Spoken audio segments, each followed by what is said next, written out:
I'm Anil Kumar, and in this series, we will try to understand the concepts and do some sample examples to implement that concept. The question here is, write the following equations in logarithmic forms.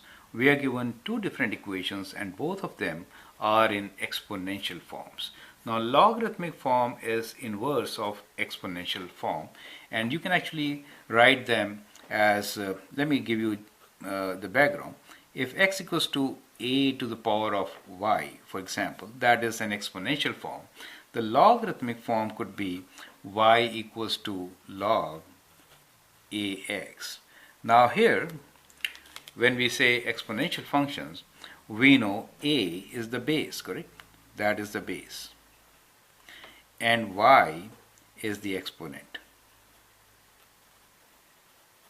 Similarly, in the logarithmic form, we have a as the base.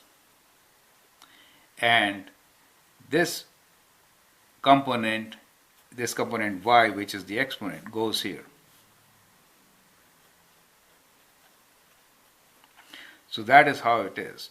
So exponential form, x equals to a to the power of y, can be written as y equals to log a x, correct? So that is an inverse. There is another way of writing inverse, which I should also tell you. This is the logarithmic form of inverse. We're talking about inverse on this side. I'll have soon another question where we'll write inverse as exponential form itself. So in that, what we do, we just swap x and y. So we could write this as y equals to a to the power of x. So that is also an inverse of the same exponential function, but it is in exponential form, right? So we'll have examples based on this also. As you can see, these two are kind of exactly same things, okay?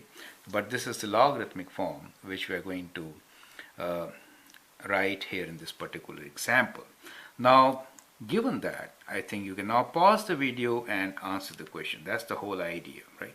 So that should be easy for you now. So in this case, you see that the base is 10, correct? And exponent is x. So what we can do here is, since we have to find the inverse of this function, we could write this as y equals to log, maintain the base, which is 10x. Do you see that? That is how we should be writing it. In this case, when I say write the following equation in logarithmic form, we could write this equation as y equals to log, base is 1/4, right? So 1/4x. You get the idea. So that is how you can write the same equation in logarithmic form. Correct? I hope that helps. Thank you and all the best.